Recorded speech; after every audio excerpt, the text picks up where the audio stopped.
Are you an indie podcast or content creator looking to reach a wider audience?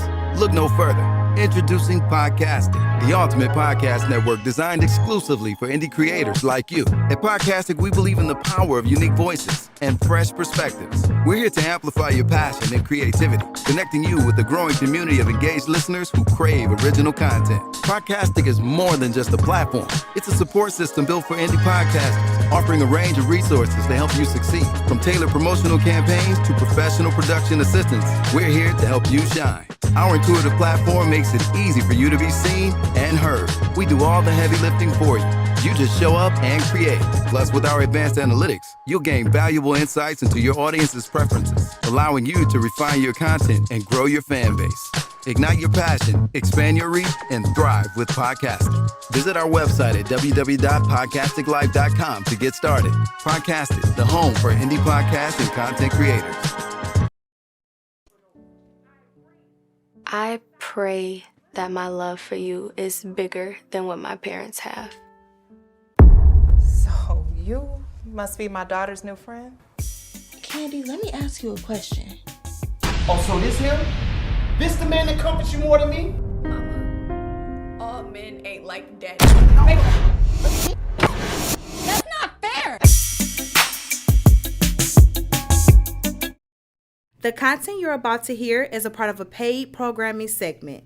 The views, opinions, and statements expressed belong solely to the sponsor and do not reflect those of Podcastic or its host. This segment is for informational and promotional purposes only and should not be considered as advice or endorsement. Listener discretion is advised. Rise and grind, wanna show at 9:15 a.m. Monday through Friday, great conversation, guest appearances, 'cause you experience us on the cusp of blowing up. Wake up, wake up.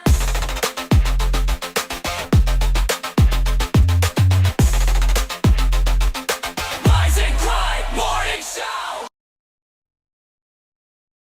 Oh, yeah. Welcome to the Sweat Hotel. What's up? Welcome to the Rise and Grind Morning Show, y'all. You know we do this every Monday through Friday. You know what time it is. I'm Dixon. I'm your host for today. Our other host, she's flying in. She caught an Uber helicopter, so we just waiting for airspace to give her clearance.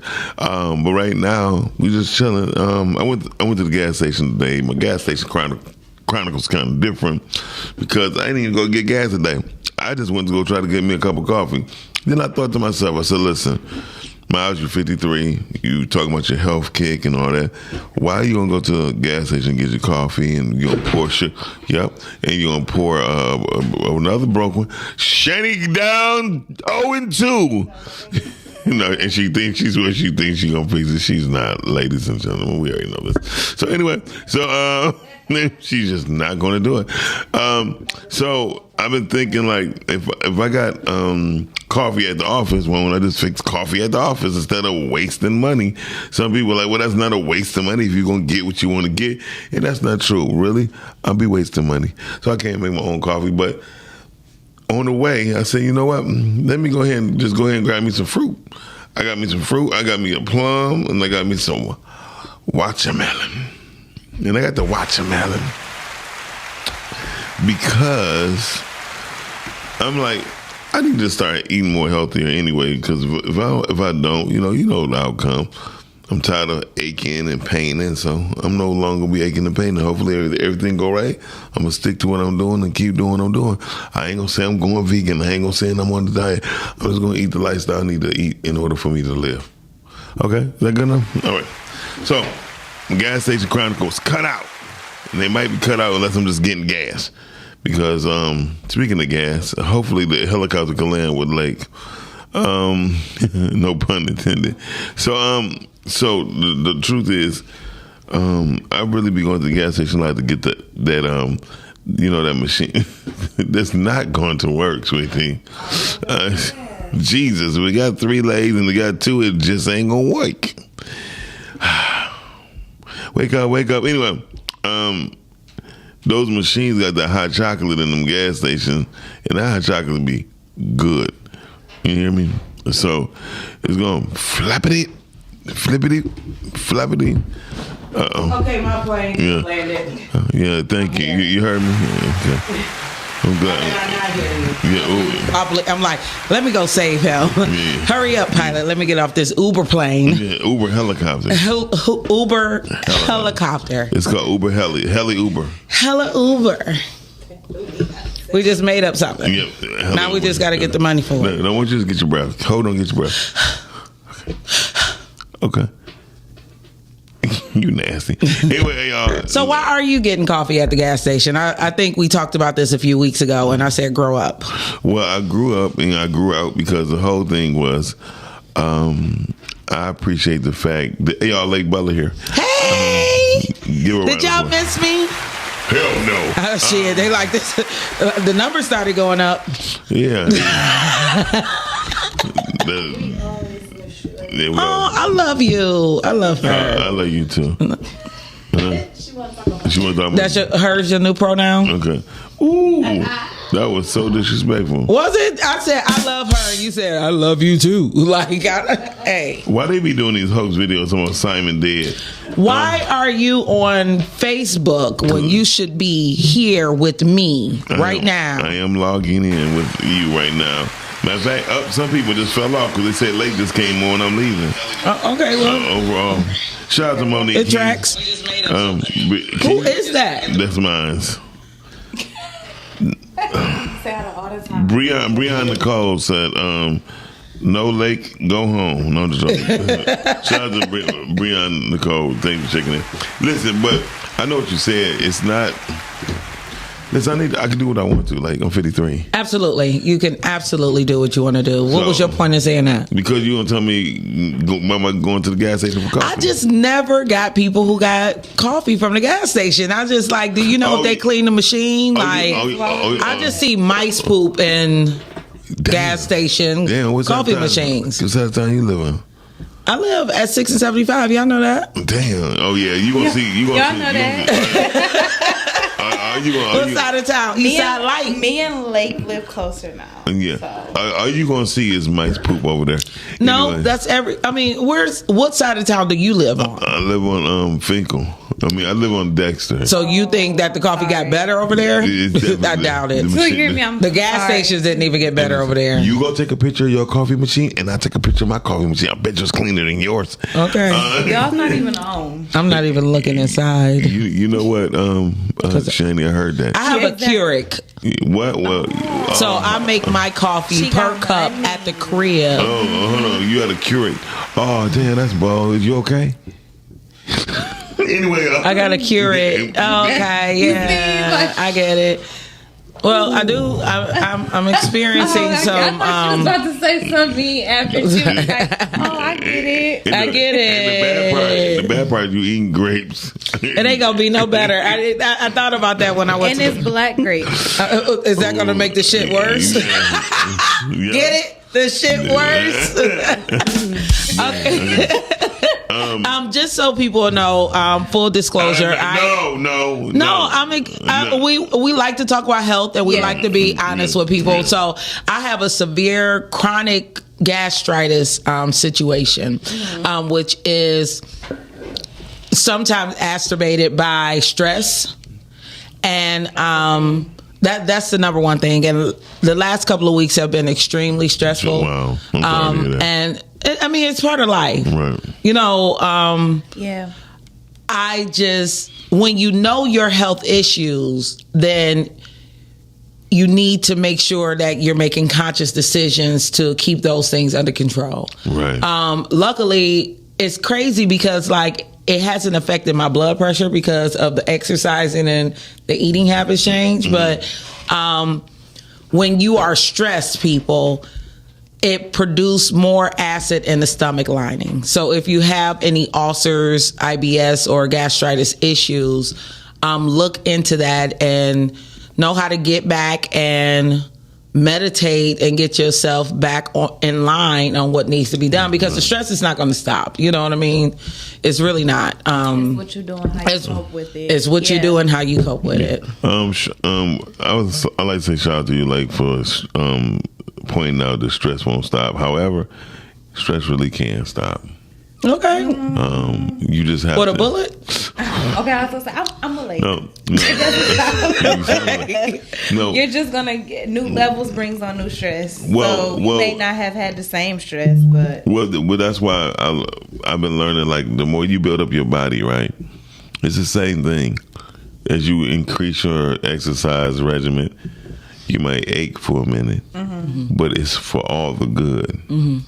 And when I'm saying that stress, I know somebody who, if they stress out, I wouldn't ever want to be around because they going bazonkers. He's so mild-mannered. I remember his mother had just passed. I mean, I'm talking about like an hour and a half. I called him. He said, "Excuse me, good brother, but my mother just passed. She's in the room, and I'm about to go clean her up. I'll call you when I get done." What the fuck? No, take your time, bro. You know what I mean? I'm like, take your time. You know what I mean? No rush. I just got a couple questions. Don't worry about it. And I realized, but he's one of those people, like, for 27 years of us knowing each other, he don't let nothing bother him.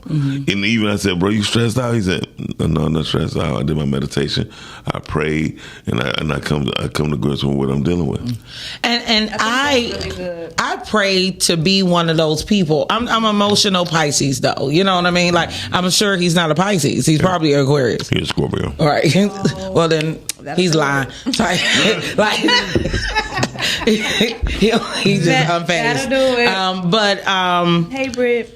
One of the things, two Britneys is listening. yeah, Brittany my cousin Brittany and my little sis, because I told them, whoever, I'm gonna be piecing. I'm about to piece these guys up over my Brittany Chanel, my BC. Like, you seen her yesterday on the show or something? I told you that I was having stomach issues yesterday. Stop asking me. I'm failing this quiz. He like, was here yesterday. You tuned in. Did I say I was gonna watch all day Monday? Like, you watch a Big Flex just that was your dedicated day. Like, but I love people who have learned how to manage their stress. Yes. And I pray to God to be one of those people, but like, some things you can't control. Like, I had 5 shoots last week, which is very uncommon when I'm holding a full-time job who also had 3 events going on. Yeah. Usually my schedule's not like that. So it was 8 different situations where I had to be present and good and on point because 1 out of the 7 failing was me failing. Gotcha. You know, when you do what I do, especially when you're responsible for people's remarkable moments. Gotcha. yeah. You know what I mean? If I fail, it doesn't matter if the other 2 events was good. You know, if you screw up grandma's 85th birthday party because you didn't schedule right or this, that, and the other. Because she might not see another one, but go ahead. Exactly. No, exactly. Level of priority at that point. Yeah. So, but you absolutely right. Yoga, meditation, whatever you can do. Yes, this is Smokey Bear. He's like, His middle name is not he doesn't have a middle name. It's just Smokey Bear. But yes, you like it? Monique said it reminds her of her childhood. That's so good. No. Chanie, that's so good. Chanie don't even know who Smokey the Bear is. Smokey Bear. It's no the. She just said it was no. Chanie like Smokey Bear. Yeah. Yep, I seen him. He part of the Berenstain Bears. Do you know who Smokey Bear is? No. No, just say no. Not the full in-depth situation. I've heard of him before. It's not no in-depth thing. The motherfuckers that stop fires. You know what I mean? That's all he does. People make him seem like he's bigger than what he is then. No, he's big. You see what I've heard of. What do you mean bigger than what he is? Like, he bigger than Mickey Mouse, my niece. Is he? No. I was about to say, like, is he? Yeah. I don't know. Let's go to the topic of the night. Smokey. Why you laughing, Smokey Bear? Yeah, I mean, he cool. I've heard of him. How police brutality affects families and communities. Oh Lord, why we damn?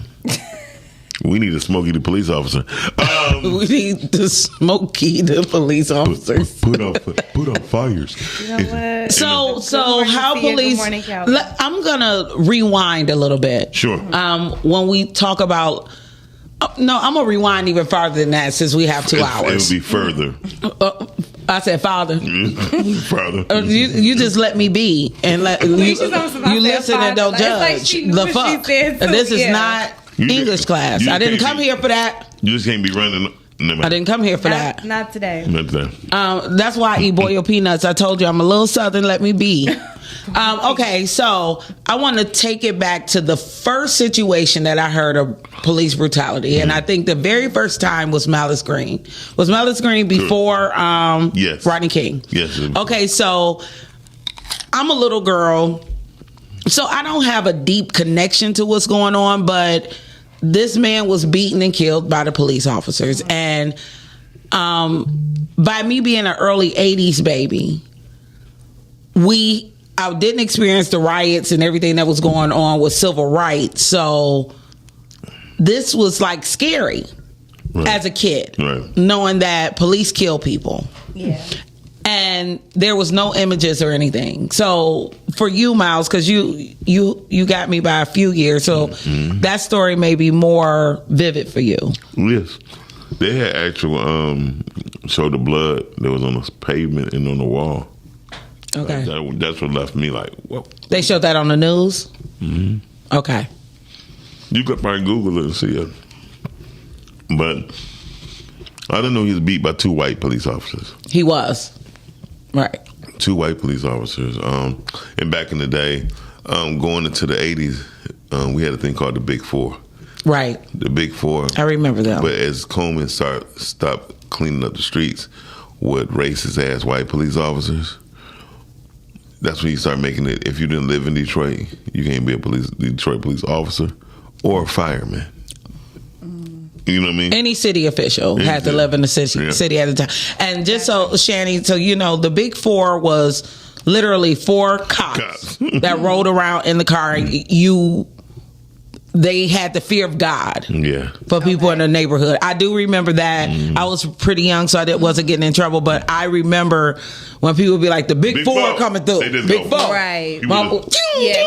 So question, was it a Big Four for every city? Or No, it was just these 4 police officers. They was the Big Four. Okay. And they had 2 sprinters. I mean, not cars. They had 2 people that could run fast. That was in the back seats at all times. Thank you. They had the driver and they had the shooter. So when I say shooter, they was the ones who, hey, hold on, don't move, and get out the car slowly. There was 9 times out of 10 there was bigger people. You know what I mean? But the 2 runners was in the back seat to get out and go get whatever they needed to get. But they drove through the neighborhood slow like this. Just looking for stuff. Well, it was stuff to look for. Yeah. I mean, they served their purpose, and they did bring law and order. But like for me, we didn't know that cops were killing people because they are here to protect and serve. So even when I heard the story of Malice Green, the imagery may have been there. I do not remember, but I do remember them trying to demean who he was as a man. Like he was a drug addict, and he pretty much, the media made it seem as though he deserved it. So me being a young kid, I'm like, okay, well, if you're a bad person, then maybe the police kills you. So then I want to fast forward. My next situation would be Rodney King. That was that 92? I can fact check it real quick. I don't remember. I'm trying to think of where I was in life and when we seen the video, because it was on every news outlet. Okay. It was like 90, like the end of 92, I think, because Malice Green. It happened right after Malice Green situation. 1991. Okay. March 3rd, 1991. He was severely beaten by officers of the Los Angeles Police Department during his arrest after a high-speed pursuit for driving while intoxicated. So that is what they tried to focus on, driving while intoxicated. You know, so you have this other person. Cause, yeah. But now we have this VHS tape that has gone wild. You think bitches went wild? This motherfucking tape went wild, and Malice Green actually died after King. Yeah. So maybe that's why Malice Green was a bigger deal, because it was like, okay, they doing it again, but we didn't get a chance to see the imagery. Was that 92? 92. Okay, he died November 5th, 1992. So Rodney King in 91. I was in 8th grade. No, I would have been in 7th grade in 91 in March. And I'm pretty mature, 11, 12 years old. And no, I was going on 12 because that would have been a few days before my birthday. That was fearful. But the crazy part about it is we couldn't even believe it was real the way they beat that man. Right. It was a comedy special. Yeah. Remember the comedy special? I think hold on. Boom. When they was beating him, they started, hold on, wait a minute. It was Mad TV. I think it was and I was gonna say I think Tommy Davidson did something on his special. I do know that Mad TV did do the little skit. Mad TV did. Mad TV did a skit too. Okay. She said that Kim Worthy was still prosecuting people. So she was on the Malice Green case. Brittany, did she get them convicted in that case? Yeah. Because I think what affected the community with Rodney King, and I would be surprised if Kim Worthy did get them prosecuted, because in Rodney King's case, they did not prosecute them, and it affected the community. I mean, they burnt Los Angeles down. So for the verdict, hell yeah, they burnt it down. There wasn't any justice. Yeah, they tore that motherfucker up. People start breaking in their own house. Right. But I was going to say, like, not trying to be funny, because this has become a cultural issue since those riots, is how many people rolled into town that didn't live in the area to destroy that area, just so they could be a part of the movement. Yeah. But definitely will, Britt. Thank you. So we definitely F around and destroy our own community when we're upset. Yeah. And that is, it's a sad place to be. Yeah. Do you feel like that's how people actually hear us? Because you know how they say that they expect us to be loud, rambunctious and things like that. Do you feel like that's when we're really hurt, unfortunately? No, I don't think we're hurt at all.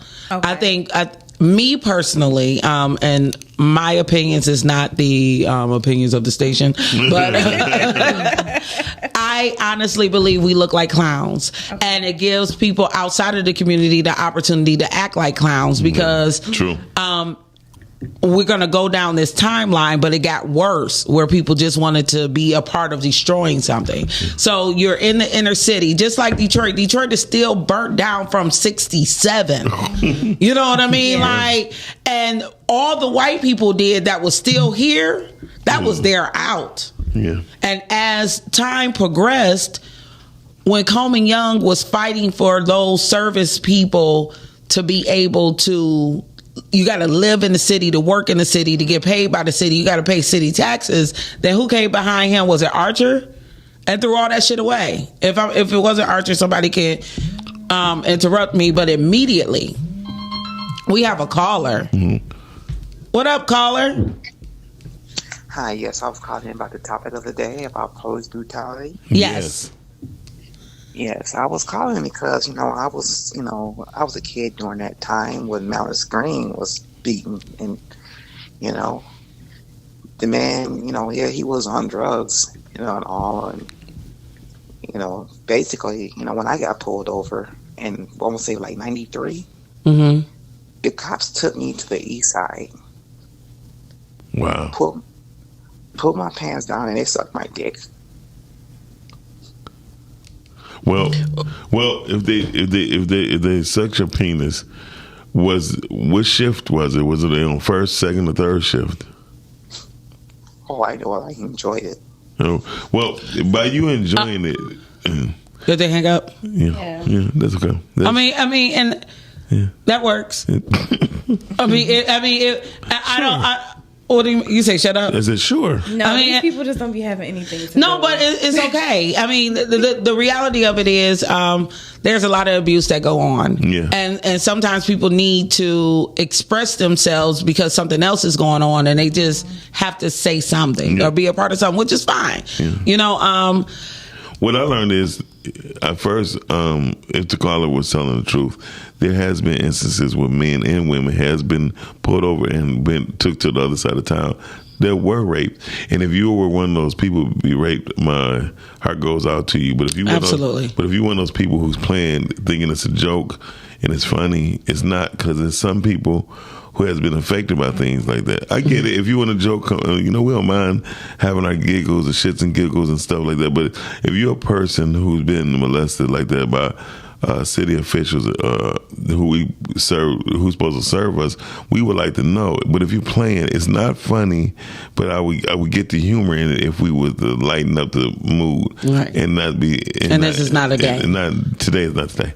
And I mean, when you talk about affecting families and communities and things of that nature, I remember getting pulled over on the east side right after Chanie was elected. And it was 2 police cars, 4 white men. And they pulled me over. And, I'm young, so I don't know how to get home safe. Because my question is, why is this necessary? Why would you think it was okay for 4 white men to pull over 1 little black girl? And why you bullshitting? I was afraid that they was going to take me someplace else. Like, you know what I mean? Like, because this was, and then they were making like real racial comments about Chanie being the mayor and this, that, and the other. And I'm like, where does that leave me in this situation now? I was on Nevada, right down the street from that precinct right there. Oh, yeah. But Nevada was dark at the time, say this is... It's still dark. I mean, but not as dark. They fixed a few lights. Look, we coming up. That's my neighborhood. Yeah. We got better coffee than you do. But the way my heart pounded in that moment... was part of the effects of the brutality that has been going on through years. So now, do you have that same feeling now, or do you feel like you are more so prepping King to be aware of his surroundings? Police brutality and things like that? I probably am more afraid of being a mom of a growing black man than myself. I hear a lot of women say that. That's why I asked that. The other day, I swear to God, when we talk about stress and everything, I was just sitting there and I looked over at him and I literally got... Who phone is that? She got scared. As we talking about heart pounding. I literally had like a wave of stress, like... Would he know just to get home safe? Because even with me, he's starting to talk too much. Because he feel like he got a point to prove and he want to say something and he has a right to say something. But hold on, like I don't mean to cut you off because I don't know if you this parent, but a lot of parents teach their children, no, express yourself, say what's on your mind, and do that, right? And I think parents need to say there's a time and place to express yourself. That's true. Because no matter what, because a child feels if I could talk to my mother, I should be able to talk to a police officer. Right. And so it been situations recently that happened in the past few years. The guy was like, I'm just trying to prove my point. And there ain't no point to prove when a nigga got a gun on you. Right. And he got the right. And if he feel like he's in danger, he has the right to shoot. Absolutely. So there's no time to prove your point. Shut up. You don't have to comply like that, but just be quiet and listen. Because sometimes I've been pulled over a few times. I was like, I trying to explain he said, listen, man, I ain't trying to look, don't worry about it. Let me see me your registration, your license registration. Do you feel that fear now? Hell yeah. I mean, any black man is going to feel that fear. I'm just saying because when I'm around, I know my stuff is legit and things, so I don't fear. Like I can be on the side of the police, in front, behind. But you don't know. I don't fear. But you don't. Here's one thing I learned. It's the difference with I'm gonna bring up airplane pilots, right? And police officer. A police officer having a bad day he can hurt you. Oh yeah. Like airplane pilot, he got a co-pilot, so if then he feel like committing suicide, no, that co-pilot got your back. You know what I mean? So you got some safety. With police officers, you never know how they woke up on the side of the morning. Oh, for sure. Oh, you can remind them of somebody they wife cheated with, or they lover cheated. I mean, it's just so much stuff that goes on with cops with mentality. And the best thing for you to do is listen to, so you can understand how to respond with the proper temperament that keep you safe. Yeah. Because my boy Greg's father was a police officer. Yeah, they just be looking for reasons. He pulled me over. He said, "Oh, goddamn, Doc, what the fuck, are you drunk?" I'm like, "I am." He was like, "Man, what the fuck wrong, you stupid motherfucker? Look, give me the bottle. Pour the shit out." He said, "Now get the fuck on," right? And I was like, "I'm going to get a ticket." He said, "Dumbass, go home." You know what I mean? And he made me realize, like, all cops are not bad. No, I don't think all cops are bad at all. But what I do think is that if you were a fucking coward in high school, you're more than likely to become a cop. That's interesting. That's a good judgment. Yeah, and so that's interesting. I have, and this is from personal experience. Like, I know a guy from high school right now, like, we spent 4 years in high school. I've seen you as a cop over the years, but then now you want to ask me who I am. Like, you done been on my block a couple of times. You know what I mean? Right. Like, the lady had died in the lawn next door to us. And he came over like, back up. In the lawn? Yeah, she passed away in the lawn. Okay. Yeah. Did I say lawn? No, you're fine. I just wasn't gonna ask. She died. She was in the grass, like foaming at the mouth, like the grass. She was in the. I'm sitting there like, people just don't say, "Oh yeah, they died on the front lawn." This one did, and then when he pulled up, he like, back up, and I'm like, is that you? Like, why you yelling like that? You know what I mean? Like, ain't nobody did nothing wrong. He had to get control. Right, and every time I've seen him. a lot of what people do. And I feel like women officers have to be more tough because they are women and people may not take them seriously. I feel like they can be more hardcore than the men. And unnecessarily hardcore, though. Yes. Women officers be unnecessarily harder and tough for communities, okay? When they know. See, you gotta remember, police officers, they still have a lot of data on what we don't see. You know what I mean? So if they come into a situation which we don't know, they got so many codes on the areas that they go in. You know what I mean? Hey, caller. Hey, y'all, what's going on? It's Brittany. Hey. Hey, so I think the topic is super dope. I just wanted to say I do agree with what Miles said with the cops. Like, sometimes, even though, like, you're mad, you get pulled over, it's like, why are they pulling me over? Sometimes, like, just being quiet and listening is way more safer than arguing, going back and forth. Yes, Lord. Yeah. And I always kind of teach people, especially, like, younger people and young black dudes, like, just be quiet. Right. Because sometimes a lot of us don't really know the law, and they can ask questions. You don't always have to answer them. You know what I mean? Like, unless you're detained, or then, like, when arrest and all of that stuff come. But if you're just calm, like, you learn to be calm and just kind of listen and be careful, 9 times out of 10, they kind of let you go. Is when they really kind of start throwing their weight around, is when you want to start arguing and going back and forth and doing all those type of things. Because you already kind of fearful. Anytime you see those lights, it's an immediate, like, oh, man. Right. You know what I mean? Yeah. And then sometimes they do bother you, and you're not doing anything. And it's like, man, why you put me over? But the goal is get home. Yeah. And another thing, it ain't always for. This is what I told people. I used to make a joke and say, yeah, when police pull black men over, they think about, we be thinking about, we need to stay alive. When women get pulled over, they're like, damn, it's gonna go points on my license. You know what I mean? Yeah. So it's everybody. Sometimes that's the case, and then sometimes they're actually harassing black women. So it really kind of depends. Like, I agree with Lake said. If you get somebody that was a nobody in high school, people get a little power, then they get a little power struck. So the best thing anybody can do is just be quiet. Yeah, and listen. You know what I mean? And listen to their temperament. If they coming off outside like, hey, you ain't see me? You ain't see you just drove right past me? You be like, no, honestly, sorry, I didn't. And another thing that I want to tell people too, make sure you get their names and badge numbers. Absolutely. Yes, please. that's something that you're supposed to do. But I just wanted to add that my 2 minutes is up, so I'll keep listening. Thank you. All right, see y'all. And one thing I learned was women, y'all actually have more power when y'all driving than most men do, right? Mm-hmm.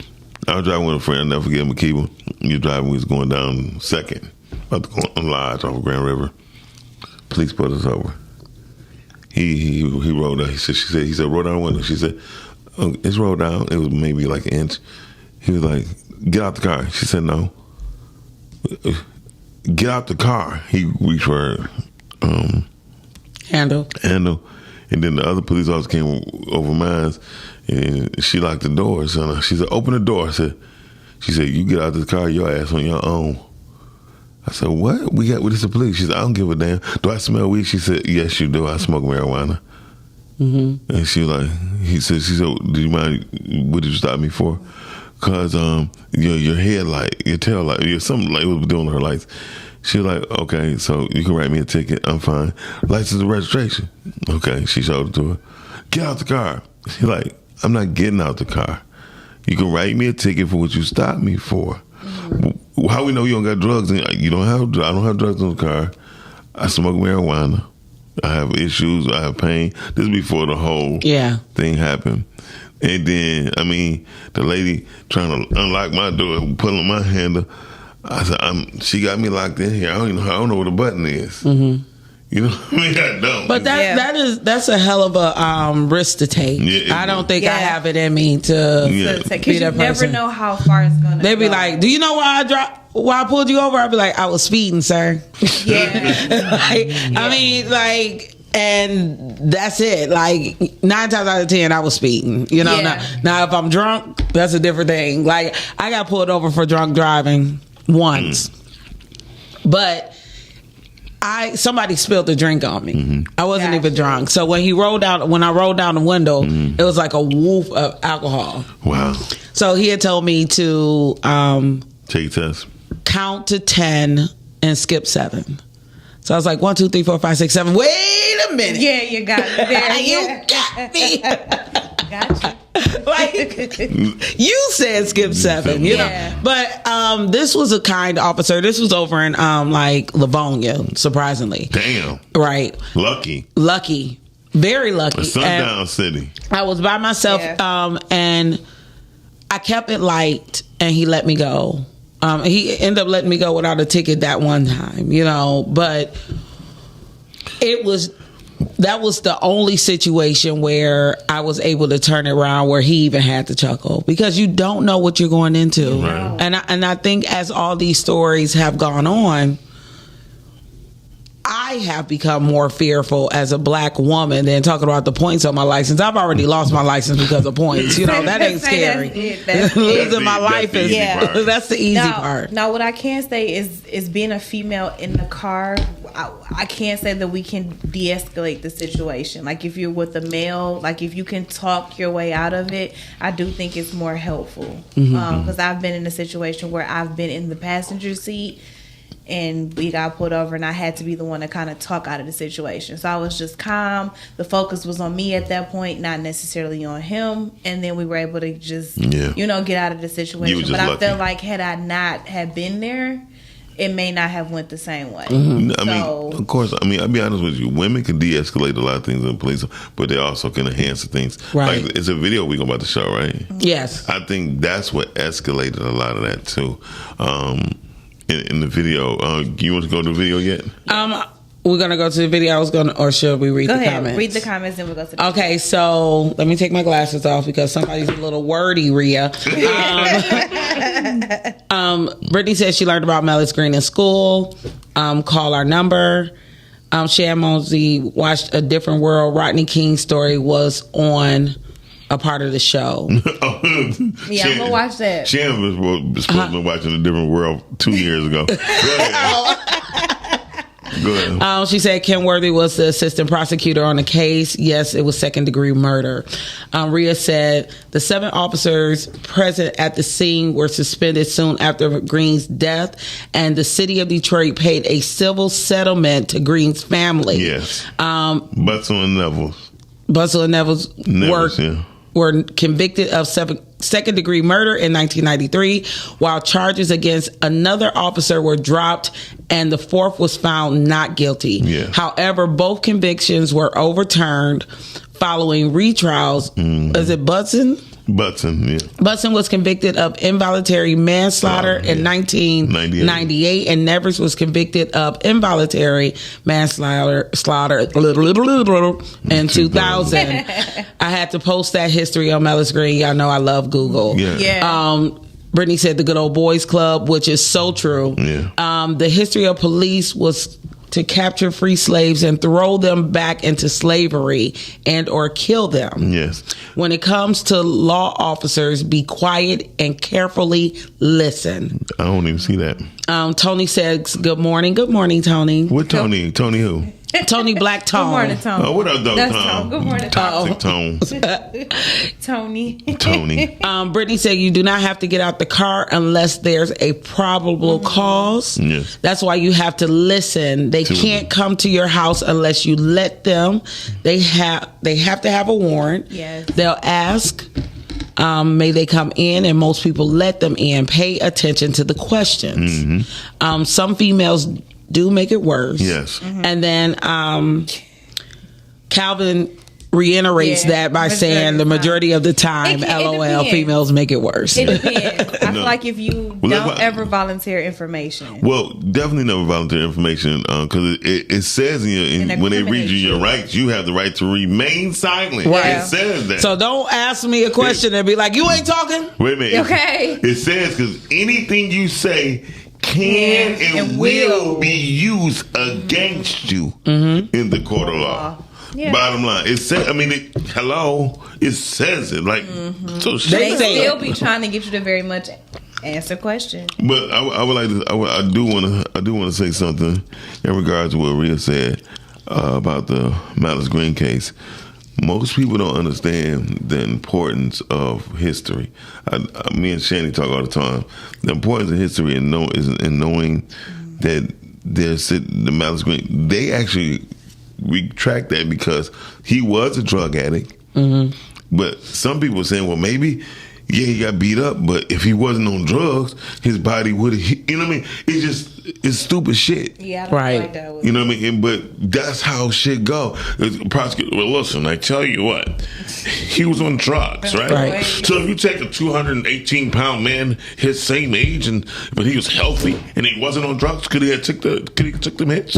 Yeah, they do be coming out of the woodwork for points. Yeah, they do. And that be that bullshit. Let's go to this video so we can show people some of the things that we going to see with our very own community. So I think this is the reason why this video is picked because of the topic of the day, correct? Right. Yeah. Okay, or vice versa. Or vice versa. Yeah. So let's look at it. I want to look at it, yeah.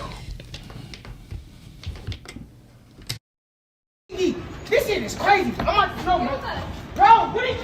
Stop, bro. Y'all have no permission to search nothing, bro. Nobody can do it. I showed them my CPL. Bro, come on, dad. Bro, he a detective, bro. Y'all get sued, bro. I got a dad detective. I showed my CPL. Detective don't have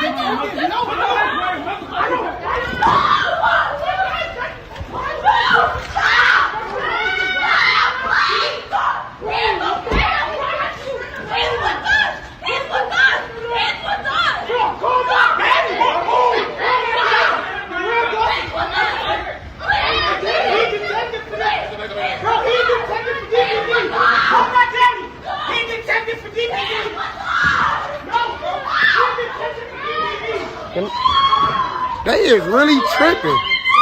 They is really tripping. They is really tripping. I got my CPL. I got my gun on me though. They just tased my brother.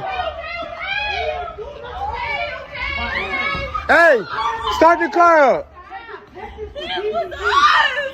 fucking hate black people.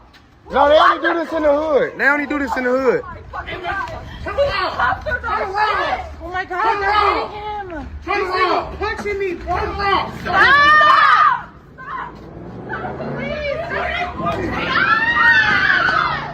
Why are you hitting him? I'm bleeding. Call his daddy. I don't know your daddy number, bro. Call Call it. Download the number. 313. Milo, what's the number? What's that? Hey, turn the car on. We about to move the car. They calling more units. What the fuck? I'm getting my ass beat by the police. This shit crazy, and she just sitting there watching. Get out that car. Call the supervisor. Y'all crazy.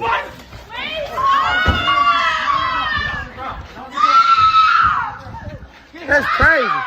Lock your doors. Stop, baby. Stop. I'll stay back. They is killing my brother, dog.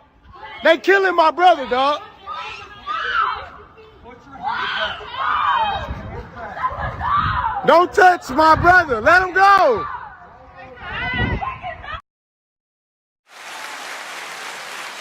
They don't want me to say nothing on this one. Okay, so I don't know if this deserves claps.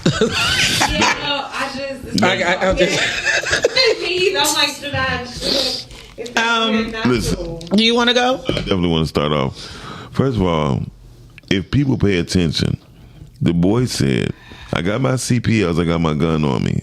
You know, but then he tried, the story goes that the boy had a gun and he threw the bag in the back seat. Mm-hmm.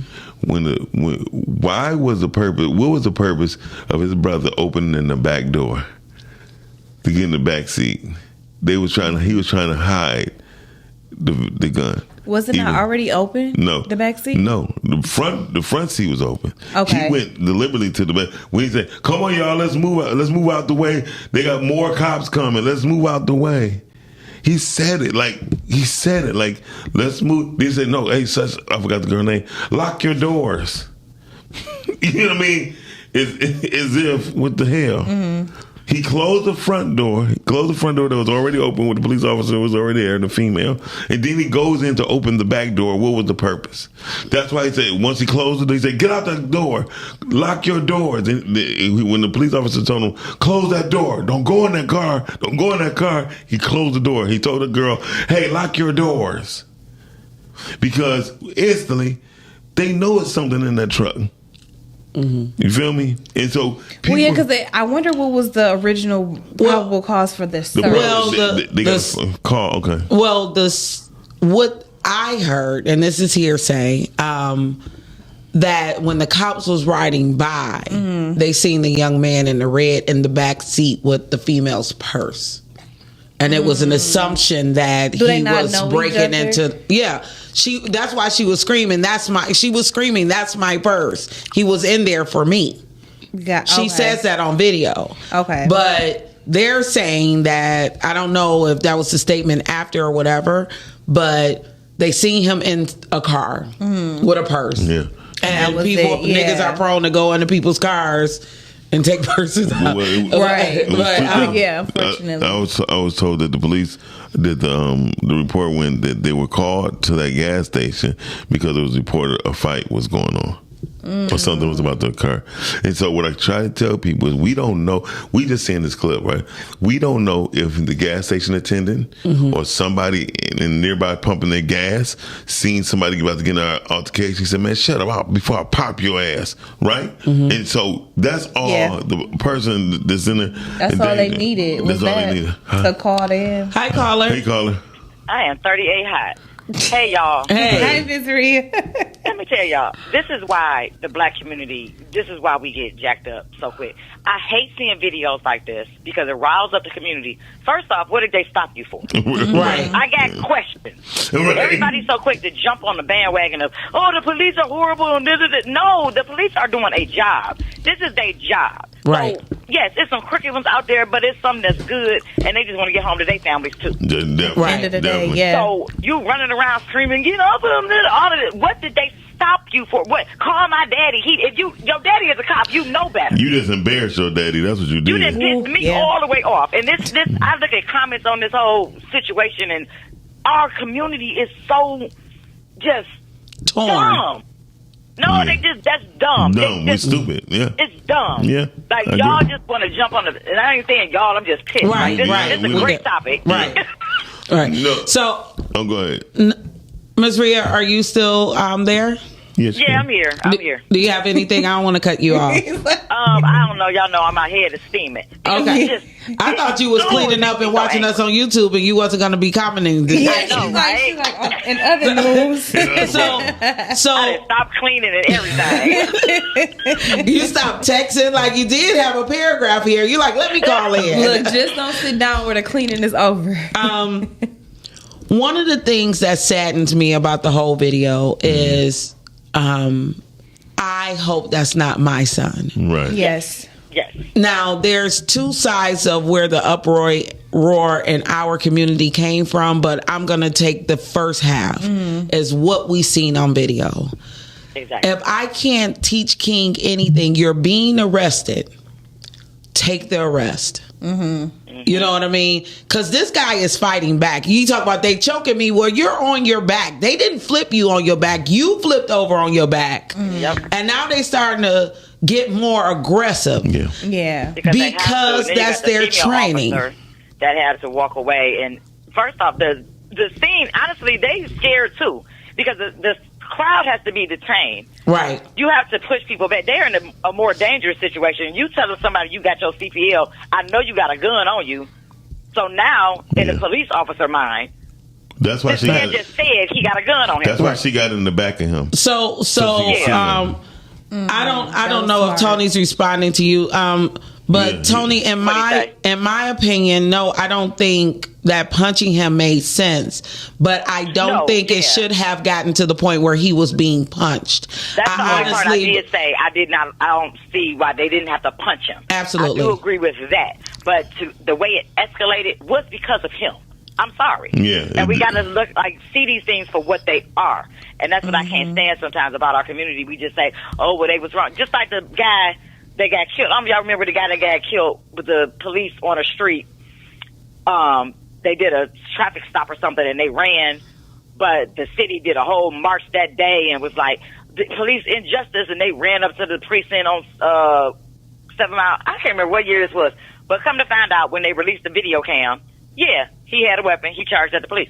Yeah. Right. It's like y'all did all of this before you got all of the information. That's all I'm saying. We react without getting all of the information. I mean, and I'm not gonna lie. So Detroit has the least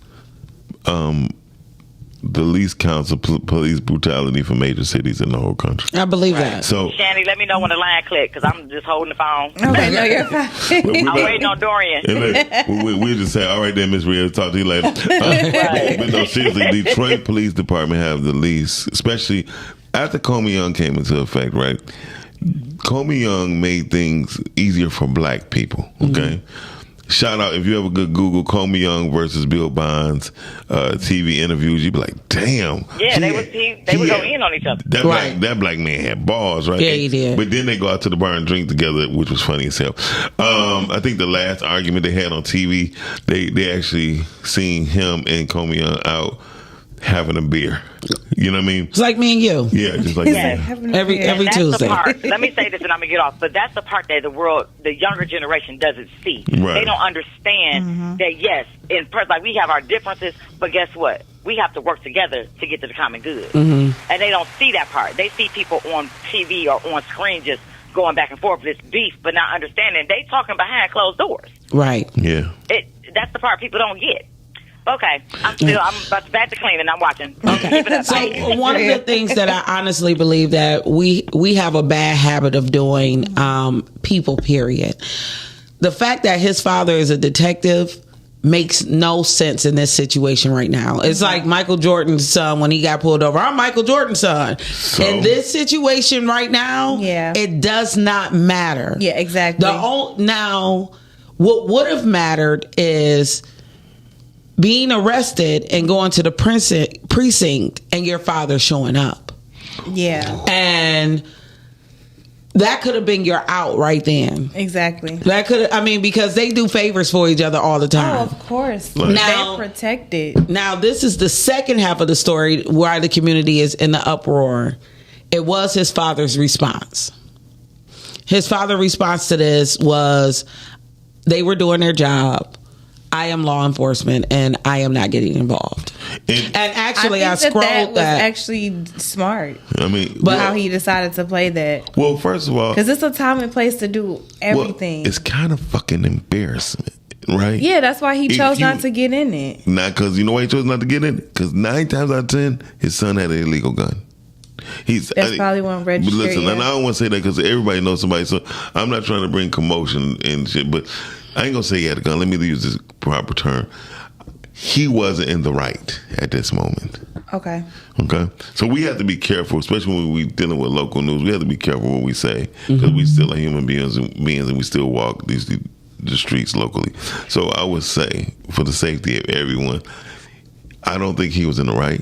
That's why his own father said he's law enforcement. He didn't say I'm his father first. He said he's law enforcement. Yeah. So that furthers let me know that it was more to the story than what we even know and exactly. think. So we could just put that there. And that's what, no, Tony, I wasn't insinuating him hitting his father in the head. But however, hitting his son in the head was good. But however, when a police officer trying to put your hands behind your back, they got to do all extreme measures to get your hand behind your back to arrest you. I mean, to get you detained. Because you might be on drugs. We don't know. If you get detained and you calm down, you might be like, dang, man, I wasn't even in my right mind. I had a my cousin Raymond. He had fights with the police all the time to where when they get calls to my grandma's neighborhood, they be like, oh shit, can 2 more of y'all come with me? You know what I mean? Because I'm about to be in the tussle with him. You know what I mean? And I always would think it would be a police officer that killed him because he literally just fight the police officers. So I'm saying that to say this: police officers have a job. They do, and like Ms. Rhea said, they do want to make it home. If anybody think it's right to pull their hands away when they're being cuffed, call in. I mean, because some people feel like they shouldn't, and I feel like that's why they be on the more combative side. But some people just say, "Hey, I'm not going back. I got a lot to lose," so they try to do everything but staying there, being detained, actually figuring out what's going to go on. Todd makes a great point. So, some cops' kids are like preacher kids. Very true. You know, and that's what I was going to say. Like, call my dad. You know what I mean? You could have calmed down, going back to what Brittany said, and we need to keep reiterating this over and over again. Listen. You could have easily been handcuffed because they're gonna pull you to the side, like, "Hey man, what's going on? Is there anything we need to know?"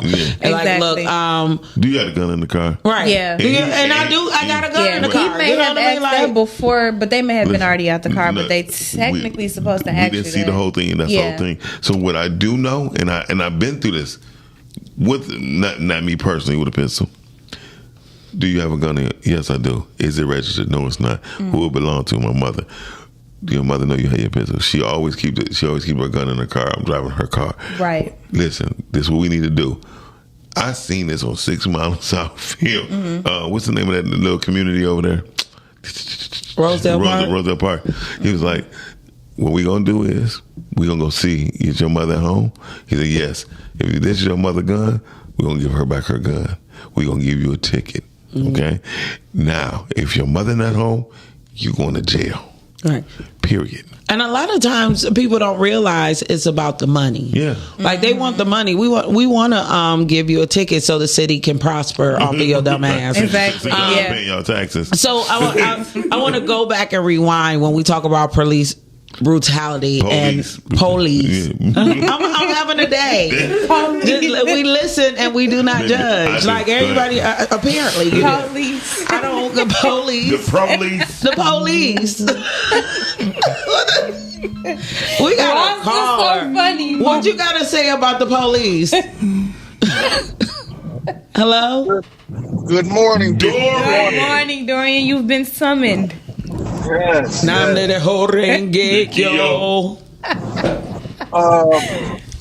would suggest, for young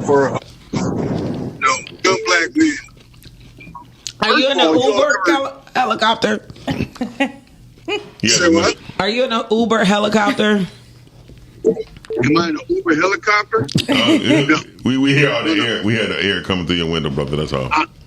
No, I'm actually at the airport. I'm leaving the airport to drop somebody off. But no, I would say try not to put yourself in a position to be cuffed. police officers, first of all, they're court officers, right? They work for the court, but they're revenue officers, so they're out here seeking. It's like talking to a pit bull, right? Its only job is to bite you. And they're never here to protect you. They're never here to serve you. They're the proverbial, what we like to call the mess cleanuppers. They're like janitors of streets, right? They're really here for the wealth. They're really here for anybody who has money. Now, with that being said, don't put yourself in a situation to ever encounter them. Right? I used to tell people, you're going to be in the suburbs driving your car with no insurance on it, make sure it's clean. Right. Right? If you're going to be riding around in the city, and listen, weed is legal. So is alcohol. But you can't do neither one while driving. You should know this after 21 years old. Right. Okay? Right. There's certain things that we must understand that these people, this goes back to the slave trade. This goes back to the slavery of what we call the Runaway Act, right? The Runaway Slave Act. And that has been instituted and has been the reason why you have police departments to this day. Right. So you're working against an oppressor at all times. Respect that oppressor because he has the law behind him. Now, rule of thumb, I don't speak to the police. I don't have a conversation with them. When I used to, that's how I ended up in cuffs, right? But what I learned as I got older and doing what I'm doing, I encounter them a lot more than I need to. I often don't, but you know what I'm saying? Right. So at the end of the day, I realized, like, I don't have to appeal to him. I have to appeal to the judge. Right. To the people who's going to accuse me. So why am I even having a discussion with a person that doesn't even know law? He's not trained in law. He's trained to be a pit bull. He's trained to be it's like trying to have your dog be the runner of the house, and he's going to set the alarm. He's going to pay the bills. No, he's not. He doesn't know anything. He just knows that one thing. So why are you having a conversation? You should never put yourself in a position but my man that got beat up by officers, and his dad is a detective. It's how you move and who you move with. Why do you need to carry a gun? I ask people that often in the city of Detroit. Why do you feel like you need to carry a gun? I'm not against them, but why do you feel like what have you done? Well, right. The one someone feel like right. No, I need to because listen, if you're going to be carrying anything, wear your bulletproof vest. Well, it's a catch-22 at that. For one, we're going to say allegedly have a gun because there was nothing in that video that stated that the young man had a gun. No. So we're not going to say that he had a gun. We don't know. Just the person who was on video said that they had a CPL and they had their gun on them. That was only mentioned. So we're not going to back that statement up. The second thing it's allegedly, and I am a CPL holder. I'm a single mom, and sometimes I carry my gun because people like to take your shit. Like people like things that ain't theirs. I walk into several rooms and people love on me, but I've also have walked down the street and people hate on you, and somebody tried to take my chain. Because they just wanted it. Wow. But truthfully, but the gun on the door that. Even by them taking your shit, you do not justify you shooting them. I know, especially not in the back. Not in the back of nothing. If you having a fight, you can't even pull out a gun. I know, because your life is not in danger. Yeah, quote unquote. But however, that person had to have a gun or some type of weapon in order for you to shoot them. What I'm saying is dealing with that situation. I wasn't insinuating that he had a gun. It was Dorian had just said it too. But I just wanted to make it clear because it had been stated twice. And also, it was reports to saying that it was he put a gun in a paper bag or something. Mm-hmm. So what I was saying was the reason why that guy was saying, and he really wanted to say, "Oh, I got my CPLs and I do have my gun on me." Right. He was saying that so when y'all find whatever y'all find, don't come for me. That's what he was really saying to me. That's how I took it. Go ahead, Dorian. Yeah, but at the end of the day, like Miles is saying too. Why you cannot use the weapon in any other manner than self-defense. Absolutely. You're not the law enforcement. You have to count for every bullet like they do. You have to justify every situation. So, and for people, what kills me is for people who hate the police, they show enough cosplay as the police, and then don't have the same reason for even carrying a gun. I get it. Women, listen, practice some judo. Stop being on the cell phone when you out and about. Keep your, as I would say, keep your head on the swivel. Keep you some mace. Keep you something sharp. Because in most cases, if someone's trying to rob you, don't gotta be. Hey, go ahead, take it. They got to be close enough to you in the first place. And then a lot of times, my sisters, they'll be in the wrong place at the wrong time most times because that's what entertains you. The danger part. Well, that's a whole different subject. Yeah, I don't want to because I get thought off we should the be police limited. It's subjective. But Doing you on your own, nigga. Go. But I will say this to any woman outside, and then we're gonna get back to the topic. I am a Taekwondo brown belt holder. I do have a CPL. I do keep my head on the swivel, and I also stay in the city so I can stay alert. But I am a mother of a young child, not so young as he used to be, but the past 10 years has just been him and I was responsible for protecting two people. And people see you when you're trying to put your groceries in the cart or put your child or take them out or put your child in the car first. You're always vulnerable. So I do not have any issues with any woman protecting themselves and making sure that you have the proper tools to protect yourself. And I'd rather take my chances with my pistol. And I'll be honest with you, I don't even carry my gun that much anymore now that King has gotten bigger. Because I don't want anything to spill over on him because it's my job to protect him first. But when he was small, you think about that sister that was in Chicago and her son, she was out with her son, and the guy got into it with her, and her son came in and blasted my man with her gun. I did see that. Yeah.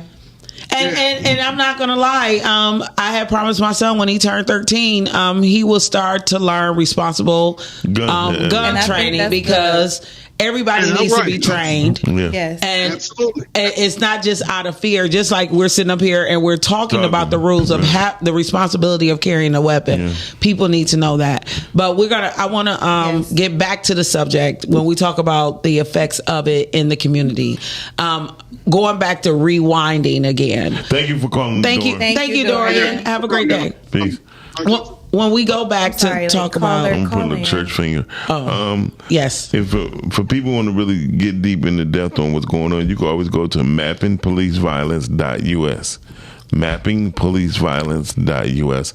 It shows you these certain situations and cases what's going on in the cities where it occurs the most at. Okay. Go ahead. Mapping police violence. Mappingpoliceviolence.us. We talk about effects of police brutality, and the year King was born, so it probably was 2011. That was Trayvon Martin. So for me, I believe that I'm not going to say we had a break, right? But now we're in the social media phase of life. Everybody has a camera. Everybody has video of something, and I just had this baby boy, and I turn on the news and I see the most precious face of this child, who was killed because he had a candy bar in his pocket. And that's when I think it started to affect me the most, that I was a boy mom. Exactly. That reality hit you. I mean, in the sense of, here's what I tell everybody. Children, when we was coming up, like, Chanie and people ready to tease us, right?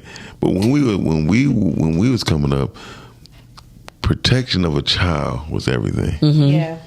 I mean, you can't go to the store by yourself. You, Dante, and somebody, all three of y'all can go, but you can't go by yourself. But it was. But y'all was all 5. Exactly. Say 3 5-year-olds. You see what I'm saying? But with a list, and they knew what to do, and they come right back. No, we was 8 or 9.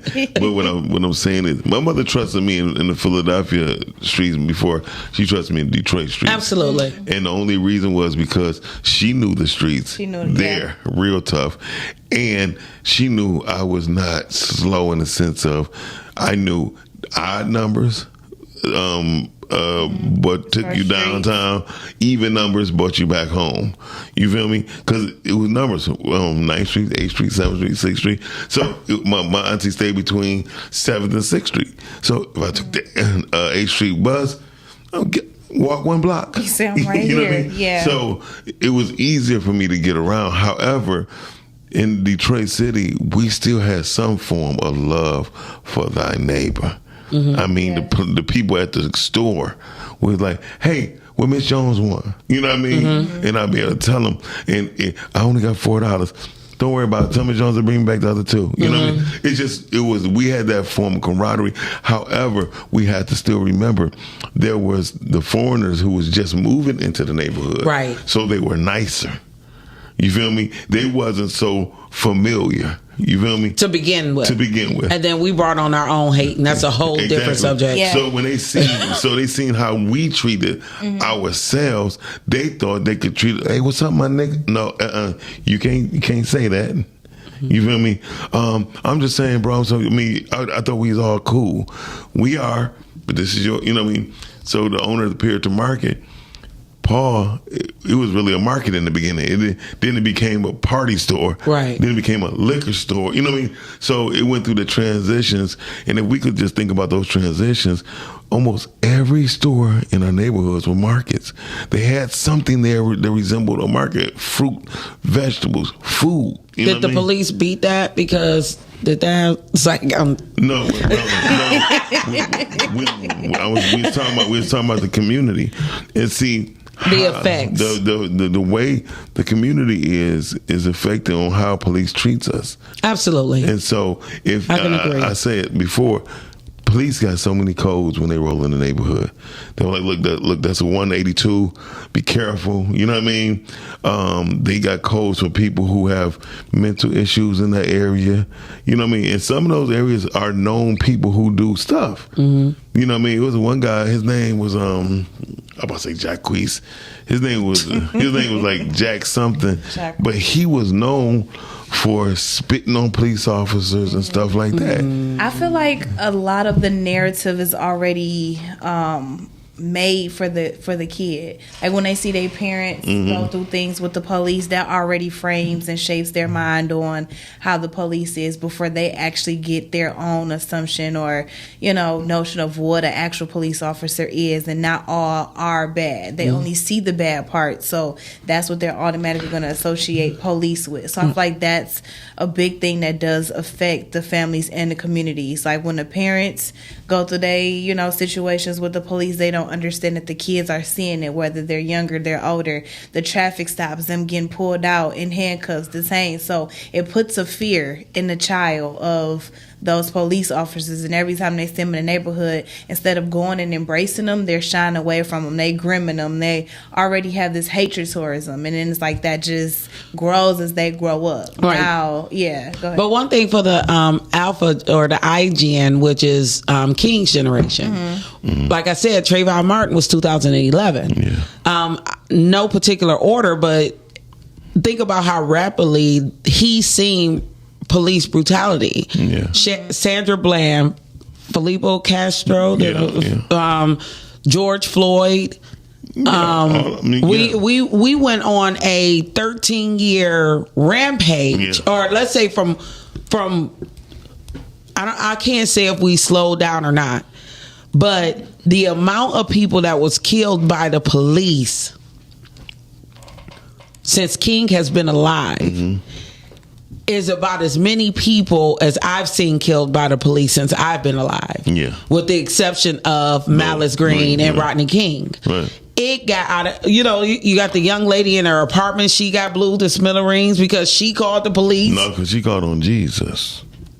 Oh, she called on Jesus. Yeah, she said I can. I remember that. No, not the lady with the lady with the I rebuke not the lady with the pot of water. I'm talking about the young lady in her 20s. I ain't know about that. This was during the George Floyd. This was while we was in COVID. Wow. I ain't know that. Yeah, she was calling the police to get help. I mean, we had a domestic violence situation where even though the girl went after her boyfriend with a knife, I don't know why you would do that. But instead of pulling out the tase, they pulled out the pistol. You know. Yeah. She had a knife. Right. But she wasn't going after them. I know, I get it. But I look at my 13-year-old son and like he's seen all this imagery. We didn't see that. No, we did not. However, by the time we seen that, we was older. So we learned and we took in how to comply and or how to feel that danger out. One thing I know, the more we talk about it, the things is going to come towards us, right? Even with this situation. So when tomorrow, if somebody was getting put, but 1 or 3 of us get put up by the police, you know, we got to remember the things that we're talking about right now. So I just urge the people that's watching us, still remember what we're saying, still remember to be at ease, still learn how to listen. Why are they pulling you over for? And keep your mouth closed. You know what I mean? It's okay. And teach your children, because I believe, honestly, like my son's generation is more desensitized than afraid. Yeah. From what they've seen, and on top of the fact, the violent video games, like shooting and killing, regardless of what uniform you're wearing, has been a part of our psyche now, our community. For the past 5 years, you don't see anything but violence on social media, and it's rapidly increasing every day. Yeah, because when you see videos like that, like, yeah, we get angry, but like you said, it's more desensitized. So we're like, oh, okay, another beating or another shooting or stabbing. So when we see those things, or when people laying out in the street, we are able to see those things and not feel any type of way, because we're like, oh, okay, this again. Like you said, that imagery. But I think people were waiting, including the camera person, for him to be killed. You know what I mean? Like, people are seriously sitting around waiting on what the outcome of horrific Because if you hear ending. what he said, man, they killing my brother. Right. They killing and dog, they just trying to get his arm on his head. They tased him twice, and it had no effect on it. He must have been on something. I'm sorry, adrenaline flowing or not, but my 200-some pound ass would have been zipped out. And luckily, it wouldn't have killed me. What I'm trying to say is, it didn't take 3 punches to the face for me to put my hands behind my back. No, and it shouldn't. And the one thing that I know the conversation in my home is going to be is like, I want my son to die an old man. Well, I know that's right. And I want all of you to die as old people, male and female. So that rah-rah time is bye-bye. Now I was going to go back to the parent response to that. Yeah. I'm not going to embarrass my son unless my son, and that's what you'd be wondering, is the son is already an embarrassment. I mean, I know it doesn't, the way social media runs with things, like, I seen 5 different posts saying this hoe ass police officer, because he's the one that shot the unarmed dog. Who? The kid's father. It was He's the one that shot the unarmed dog. Why was the dog's arms in the first place? No, for real. But the dog was he jumped the fence, and the dog was on a leash, and he killed the dog anyway. That happened like the year before last. Wow. But it was a dog. I mean, hold on. I'm gonna say this: was he running in a drug house? I don't know where he was. So they do that if they running in the drug house, because that dog can get loose and attack. I mean, I've been through a whole lot in my life, and I've seen a lot. So when if he jumping the fence and he's going into a house that they're about to raid up, that dog gonna get it, pop, and they gonna keep going through that door. And so these are the things I need to know, the whole scenario. That's why I be telling people, even if no matter what that man did, and I say he was an embarrassment, he just imagine. It's like a child who you are a scholar, but your child don't know how to read or write. You know what I mean? That's embarrassing, right? Regardless of what I done, he done, and again, it probably is more to it. But I don't know if I would have made a statement. I mean, because people on social media. No, but I don't think this was. He wasn't making a statement towards like the news. No. It's people jumping in his DM thinking that you got a right to check me about my son. Like, did you see the video of your son? Like, I'm trying to work. I'm sure he saw like everybody else. You know, like, I seen it. Like, y'all keep tagging me. You know, I feel like he answered it in a good way because, like you said, had he not said nothing, it would have been a thing. Had he would have said too much, it would have been a thing. Yeah. So he was just like, hey. As a law enforcement officer, his captain or somebody probably said, hey, listen. Here's what they could have had they press people they say PR, hey somebody respond to you, just do this, and he probably just only responded to that because people don't understand all this shit still is business, right? I don't care how nobody say it's still all a business. They got PR people too. So he probably was notified, hey man, your son just got caught, blah blah blah. Send this out because you know they coming for you, and they probably got somebody training him right now on what to say on camera, unless he's seasoned enough to do it. Now I'm asking a question, and anybody want to call in, you can answer this as well. During the time of George Floyd's death, they wanted to defund the police. Mm-hmm. What does that mean? Dumb shit. To defund them means not give them the finances that they really need to do their real job. Mm-hmm. Like, people don't understand. I don't know if you remember, Detroit had a whole bunch of police cars that did not work. Mm-hmm. They had a whole graveyard full of Detroit cop cars, and they was like, well, I mean, their shifts were so scandalous to where it was just really hectic in Detroit.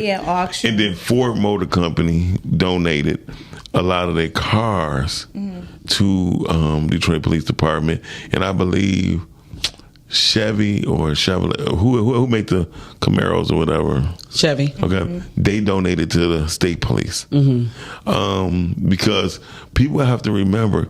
Yes, Michigan is big, but it's a lot of motherfuckers don't pay taxes, right? You know what I mean? State or federal. There's a lot of people do scams on their taxes. You know what I mean? It's a lot of things that's going on. I mean, the reason why the whole mortgage thing went messed up because it was people from Detroit. I mean, let's face the fact. Detroit started the whole mortgage implosion. So we got to really be careful on what we say and what we do because people do not like Detroit. Mm-hmm.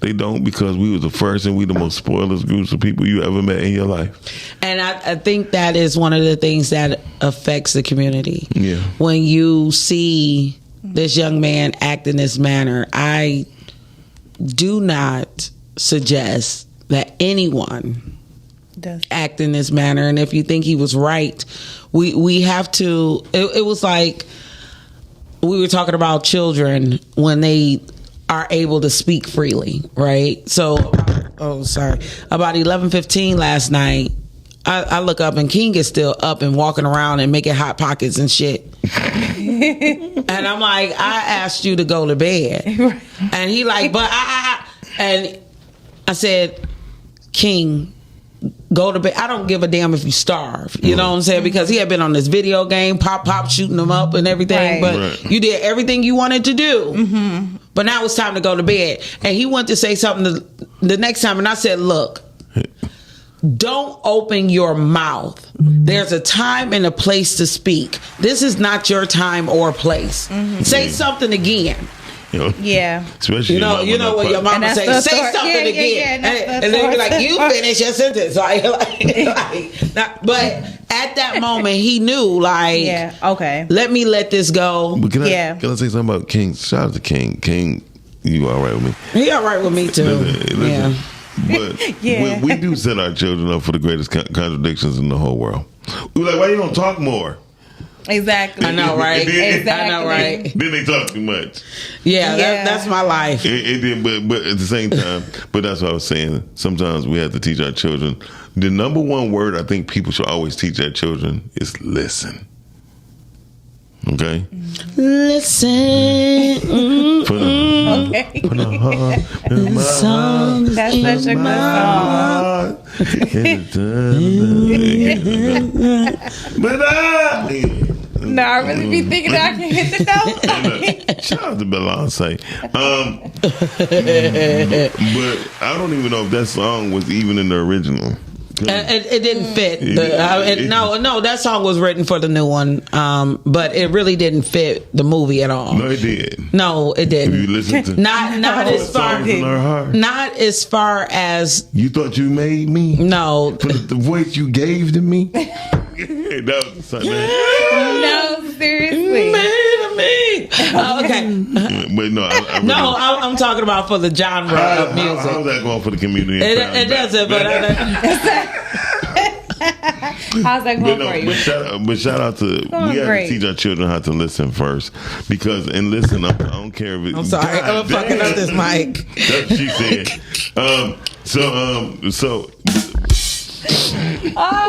Anyway, we gonna get fired. Late ass button. And then the cow jumped over the moon. Damn it.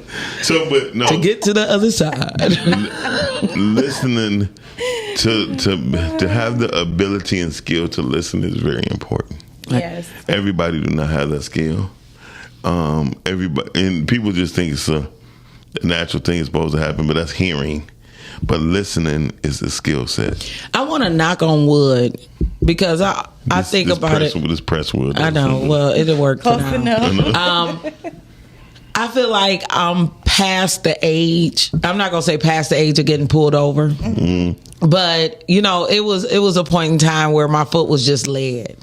You know, I was just bobbing and weaving, doing what I wanted to do, and I wasn't thinking. I think before you say listening, thinking is first and foremost, because it's like, why am I going this fast? Why do I have to stop at 4 drinks when I should have stopped at 2? You know, or well, speak for yourself. I know that's right. After 2 drinks, they'd be like, I'm not drunk, officer. I know. Okay.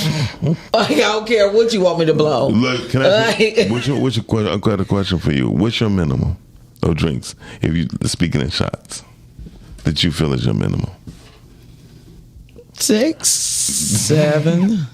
Your minimum? My He's like, I didn't say maximum. I don't get drunk until I get home safe. Okay. And then I'll be like, I'm drunk. No, because your instincts kick in, so you can't really be like that until you get home. So people think that. Knock on wood. And my mommy's watching. What did you say? What was my your minimum? 1. Mommy.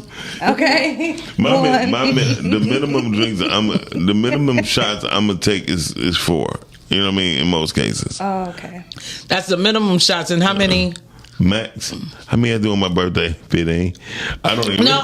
So minimum. It used to be 3. Right. Okay. Like, especially, I'm a tequila shot drinker. Okay. So I was like, you know, the first tequila. 2 tequilas, 3 tequilas, 4 tequilas. Like, once you get to today is tequila Tuesday. Okay.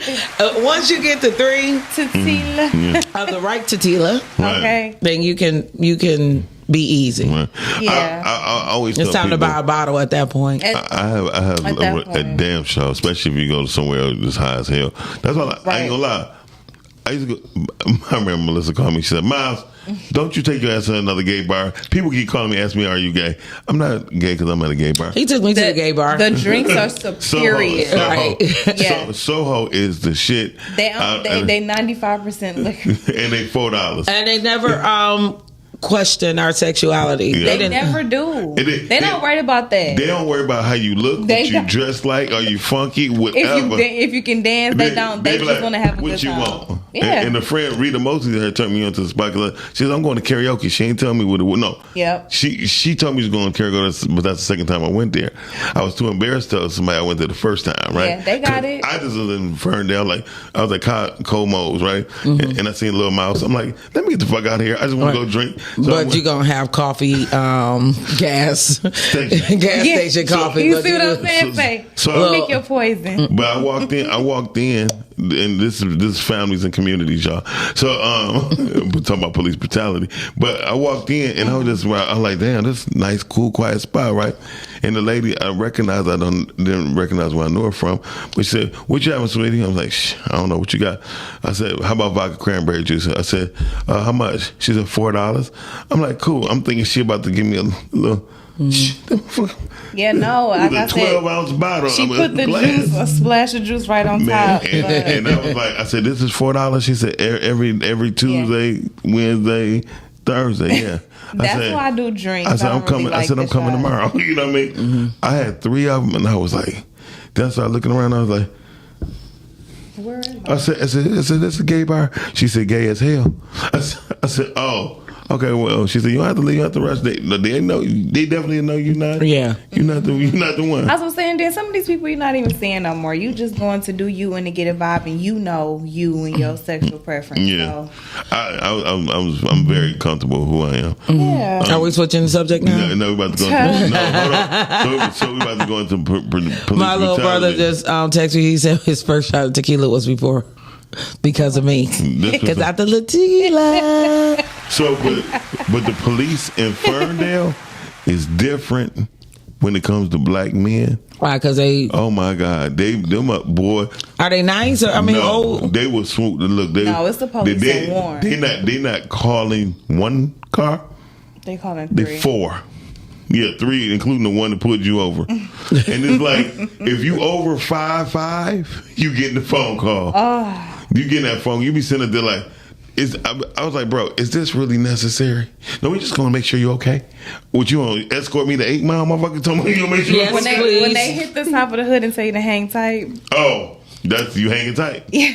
Yep. Like, all right, just hang tight. Oh shit. But I suggest, the rabbit hole always begins with your L's. Yeah. And when you talk about conversations to have with your children, I constantly, if my son will ever drive, this is a whole different world. Like, he's not excited about getting behind the wheel. He's excited about being able to call drivers. Like, I can't wait until I get my own Uber account. I go wherever I want. Like, I got more tickets with my license than I got tickets with not having no license. Well, you were more careful, probably. No. I'm talking about, I got pulled over more times without my license than I did with my license. I don't understand what you just said. Meaning, pretty much when he was driving dirty, he didn't get pulled over. When he got his license and he was legit. I got pulled over more without my license, and I never got taken to jail, but one time with driving with no license. I got taken to jail 3 times with my license. I think you said the same thing twice, 2 different ways. No, that's what I mean. Let me verify. When I drove with my license, I got pulled over. I went to jail 3 times. Tone said, so we need to go to he said, I ain't say we. He said, so go to the gay bar because the drinks are cheaper. Yeah, they are. I mean, it's that's definitely as a female friend of his, because he wasn't trying to impress me. That's exactly where we met up. Like if I'm gonna buy you a drink, it's gonna be a $4. Like, you ain't giving it up at the end of the night. You about to get fucked up. Like, listen, you ain't gonna get you this fucked up and you going home unless we go to the gay bar. You ain't gonna get nothing, and neither am I. Yeah, it's a vibe though. Listen, it's the whole truth. Long Island iced tea in a regular bar, $10, $12, and sometimes $15. In the gay bar, $5. And they fill it up. And you only need one? And I go with women, so it ain't like I'm walking there with a bunch of bros. You know what I mean? Right. Yeah. So I go with women, and I go with the men. And going back to having your license, though, make sure you keep your L's clean. Yes. Because it is a rabbit hole. That's all I'm saying. I don't know what you're talking about, but the people that I know, it's once you don't have your license and you get pulled over, it's just ticket after ticket after ticket. Now you can't get no insurance. Now you getting a ticket for not having insurance. Now you got tickets. Now you don't want to pay your tickets because paying your tickets costs too much. But now you can't pay your tickets because they want you to do some time. Because now you got to go sit down for the weekend if you ain't paying your ticket on the weekend. So the first time I learned, I said, "Well, I'm in jail. I got they took me to jail on a Friday, and I was like, oh shit, I'm about to get out." I said, hey, look, I sat down in that cell. Oh, boy said, oh, nobody come get you. They don't let nobody go in Oakland County. Yeah. Till Monday morning. Yeah, when the judge Till Monday morning. yeah. Monday morning. I said, I can't. I said, hey, look. do this. And back then I was cocky. I like, not me. Shit. Monday came. Nate came. And you were there? He was like, come on. Let's, he said, Let's just go. I said, let me drive. He said, nigga. Excuse me, the disrespect, and I just came up here and I got you. Said, all right. I've never been in jail. Yeah, That's yeah, good. exactly. And I feel like you said, like, it starts with the L. It definitely starts with If you have all your stuff together, I feel like half of the fear wouldn't be there. Yeah. Not saying that you wouldn't be scared at all, but if you know that your stuff is legit, you won't fear. But now You don't, because my whole thing is, if your tail lights is working, if your license is good and you're not speeding, what are you getting pulled over for? Well, essentially. that sound cute. No, but really, I mean, driving while black, which is a thing. Well, yeah, that's the thing, but But to your point, right? Exactly. Like your chances, if you're doing right, your chances decrease. That's all she's saying. You know, chances do decrease. But one thing will help a lot of black men and women is the fact that now you know when. If you don't have insurance, they know. Because before you could give them, you could just give them that piece of paper, and be like, yeah, okay, you cool. But now, no, they know your ass don't have insurance. Right. Well, yeah. No, it's all in the system. Before? Yeah. Hold on, because it wasn't a system. It wasn't a computer system. You just Because had. I mean, you always had to have insurance. I just thought. No, we got fake papers. Like people, like y'all are funny because I just always make sure my stuff was. I don't know. I knew people who was selling them the insurance certificates. Yeah. Yeah, what I'm trying to tell you is like they're easier though, because you just run a piece of paper off, and then when they came out with the first online insurance people, what was the name? Esurance. What happened was all you had to do is print out a piece of paper with your insurance on it, and then after a while they're like, But before, in between those two, like you would go. What was the what is the insurance place that's on every corner? Like little boy and them that's on 7 Mile and but you would just go Everything is on 7 Mile. You would just go in and get the insurance for the week. Right. Not for the week. No, it's like for a 7-day insurance. Listen. And then you just have that just to get the paper. Yeah. So you had to have the legitimate paper because it started changing the fonts or whatever. Yeah, but not no more. Because y'all trying to get off on these people. Now I'll tell you this: when you're talking about, not so much the brutality of officers, but how it affects the community. Now I'm in the era of people I know are still in jail for having weed. That's crazy. Right? Yeah. So it depends on the they amount. pull over a guy right in front of our house, him and his homeboy. Now one of the guys was in the back. I guess he was rolling a blunt and the other one was driving. Mm-hmm. So they pull up in front of the house. Mm-hmm. The police, 2 female officers, one extremely aggressive. So my family like, okay, we're gonna sit on the porch and watch just to make sure these 2 young brothers are safe. One end up having a gun. Mm-hmm. And they like, you got anything else? He like, I got my weed. She pulled out the biggest weed bag and put it back in the car. And I'm like, as a community, I'm like, am I behind? Yeah. And my dad like, oh, that's legal. The gun's not. You know, see what I'm saying? I'm That's like, what I said. he's going to jail. He was like, no, he was already going to jail when he admitted he had the gun. It wasn't a weed, but I'm like, he had like a half a pound. Mm-hmm. And my dad's like, well, it's not broken down, so he not doing it with the intent to sell. Right. So I still am in awe about the amount of weed that officer, and they was like, just put it back in the car. Yeah. I'm like, go get my friends. Go get my friends right now. Like every last one of them. So do you think that do you think that the ounce, a couple of dimes? Mm-hmm. Do you think that the sentencing change? Because it's now legal for guns? No, for weed. Yes, change. I don't even know what the census. I mean, how many? I'm talking about people that were in there prior to the law. Oh, you said if they decrease their no. What you would charge for is what you got to do your time. Unfortunate. Now, there's probably some people trying to fight to overturn those charges, but by the time they get them. There's some people who have won that situation. Yeah. I would fight it. Yeah. I mean, if you have the money. Lawyer. They don't money to get a lawyer, so they don't appoint you one. So what y'all need to do is go to Legal Shield, or just call me and they get y'all a new Legal Shield. Now you say they don't appoint you never want a court appointed attorney, and that's another thing. You don't, but I mean, if it's between not having one and having one.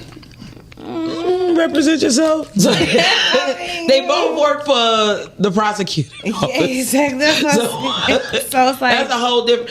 And that's another thing with people when we talking about going down the rabbit hole. Mm-hmm. When you don't have the money to fight those tickets, to get your license back, and you can't afford an attorney, you're just putting yourself in a bigger situation where you feel like you have a fight in this race.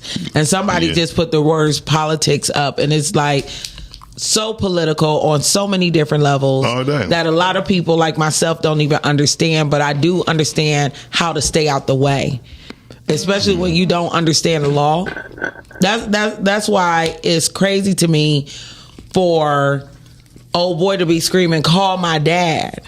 And you thought that calling your dad was gonna make a difference. Like, they don't even know. You know, he didn't even say the name of his father to the officers. You know what I mean? Like my dad is detective such and such and such. Like, call my dad. Like, I would have been like, listen, man, I'm not gonna lie.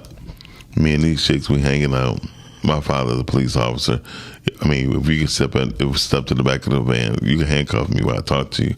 But my father is already a detective, and right now, I mean, these chicks, we partying. Right. Me and my brother do have a CPL. You know what I mean?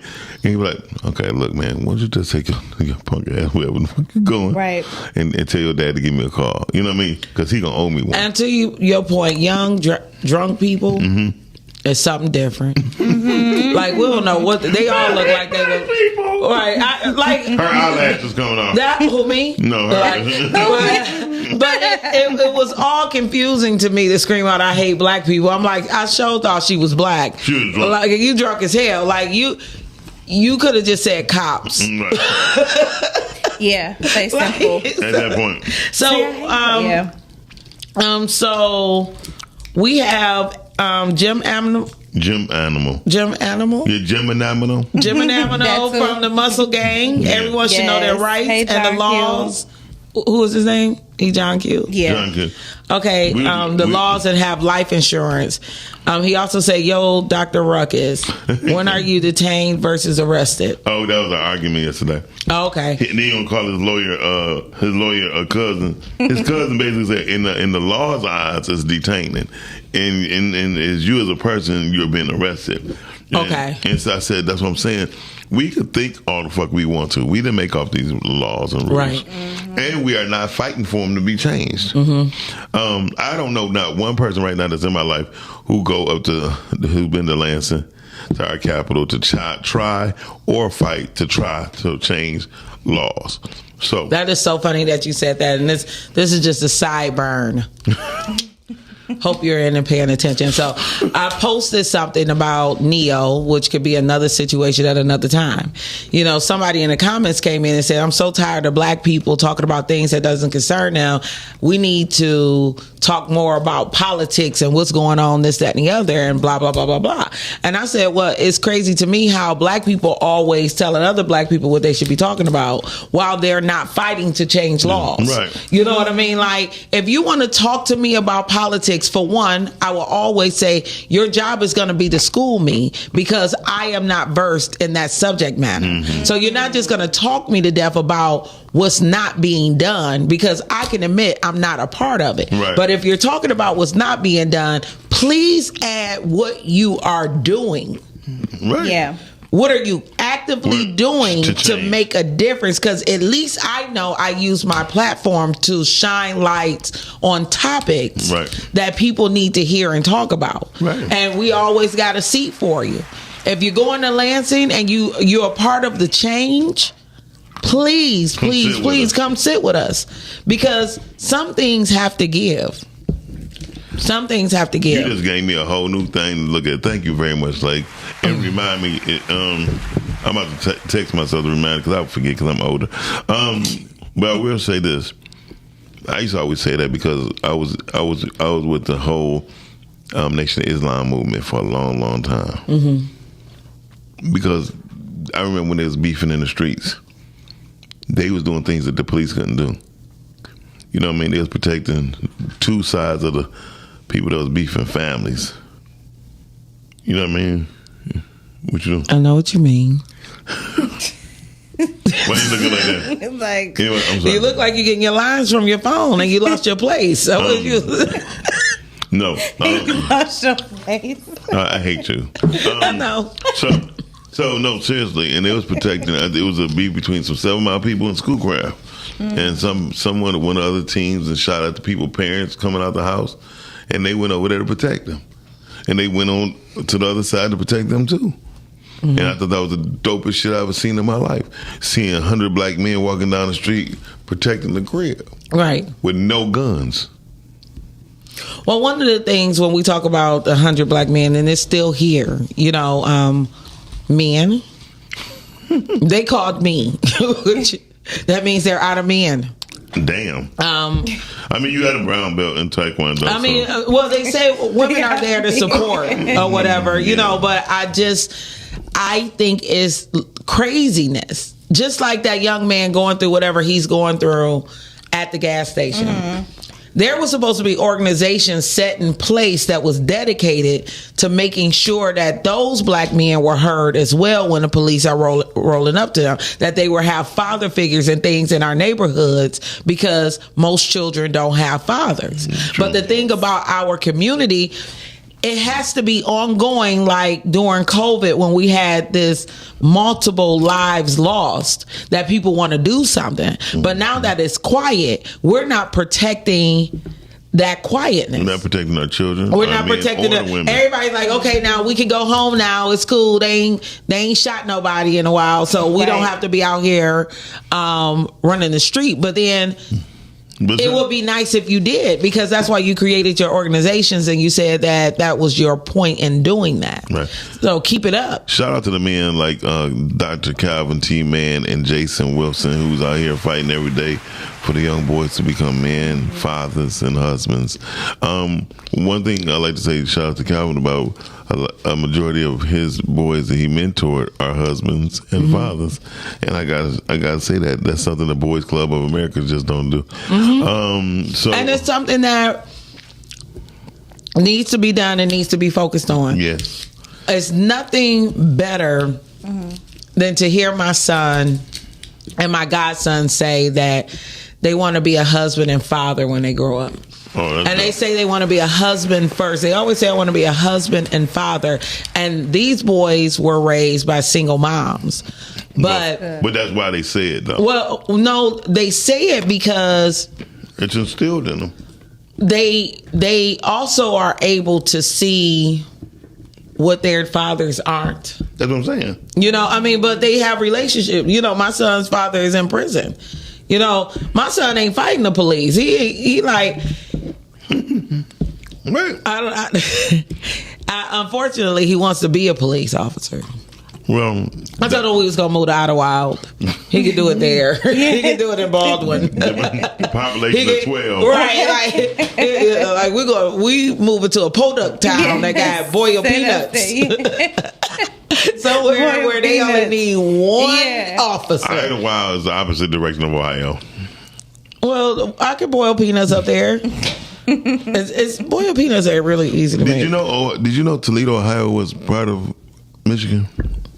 Was it at some point in time? Yeah. And then what happened? We gave it up because it was trash. I mean, what is this point of this fun fact? The point of this fun fact. Make it fun.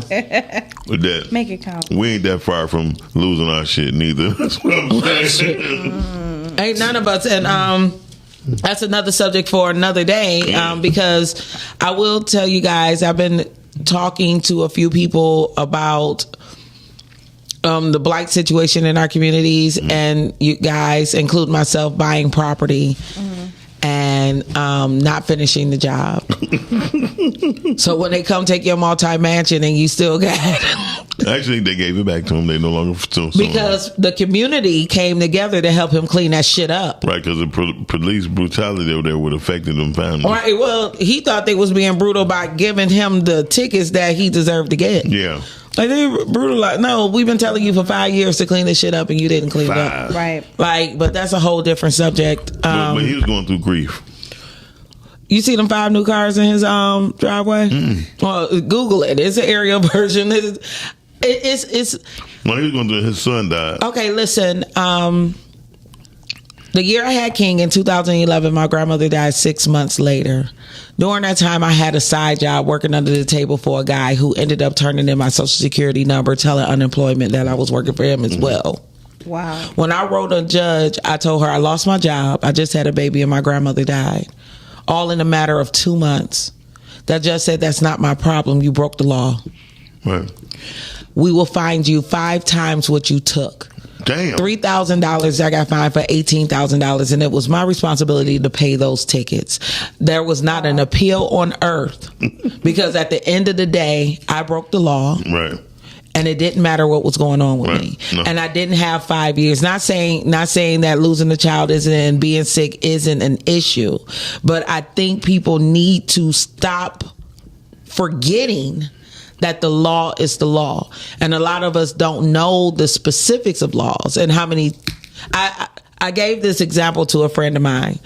I got cited for blight in my backyard. I had a land bank house that I rehabbed all the way by myself. I used every dime I have, and then you run out of money. I have not and still have not been able to get my backyard cleaned up. And I've been in my home for 3 years, but my home is livable. So when you're starting to live and you're doing every day, people die and you get sick. You forget that you have a job that's unfinished. When people come to my home, they compliment me about how well of a job I did on the house, but the grounds is still trash. Right. I received my first blight ticket.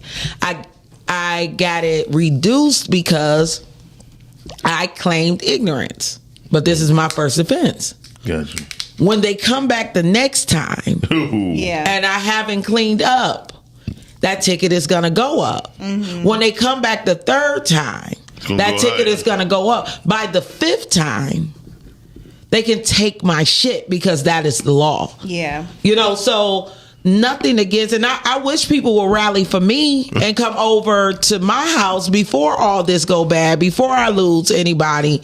Help. Well, anybody want to come help me? Let's go rally. Save my house. Well, let's rally the podcast crew. All right, like because we always wait until we get into that bad situation, and then we want to tell everybody all the excuses. Exactly. But for somebody who's struggling to pay their car note, I said, there's some mighty fine cars they got in that driveway. I'm sure a plow could have been rented for the amount of that Tesla. I mean, say something. And then you're not. Apparently, if it's 5 cars in the driveway, you're not just living in this bitch alone. Right. Exactly. That's true. That looked like a young person's Audi. You know, young people love them some Audis. Say the young people, yeah. young people like anything that don't talk back to them. Hey, y'all, so listen. No structure. Thank y'all for joining us today. I almost shit in my pants. Like, okay. like literally. Anyway, hey, y'all, listen. I would. Speaking of running off, we about to get out of here in a minute. That's crazy. We about to get out of here. So listen, Lake, why don't you have a cleanup party? I think that'd be dope. You know, I'm tired of asking people for shit. No, I ain't saying you know what? Because if I have a cleanup party, people gonna be like, "Ooh, I should do one too," and I'll be first on the list. So for every, I just threw one cleanup party. Now I got to be a part of 5. Right. You know, I don't like that. I don't like that exchange. You talking about? Did they come to you? Yeah, because she gonna have to return a favor somehow. And then when I say no, not you the bad person. I just want to pay. But if anybody want to make like $200, $200, I got 200 right now today. Right now. Take a picture of your backyard. I'll be there in a minute. the city already did. I can send you their copy. Okay, guys, this is the Rise and Grind Morning Show. I will be back here Tuesday, but the Rise and Grind Morning Show will be back tomorrow at 9:15-ish with some dope people like Talks with Todd and Brittany and the Chanie Shan and the Yellow Man. And we got a couple of special guests. I think we got Bruce coming aboard tomorrow. He will come on a day. I'm sorry. I'm funny though. At hell. I think Omar Good might be on with us. Okay, you'll never want me to meet the important people. Say just that. They really watch the It is random people. I come to work. I think it's just Todd. Todd just attract the greatest people. That's all. That's all. On that note, you guys have an amazing day. This is Daddy, I love him. Goodbye. Peace.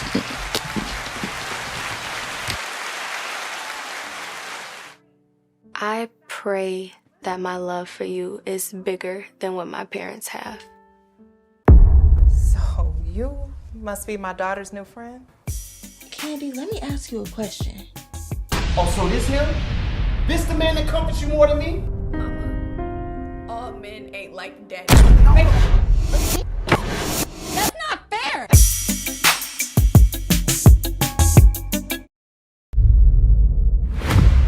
So I'm gonna be like Queen Latifah and these bitches set it off.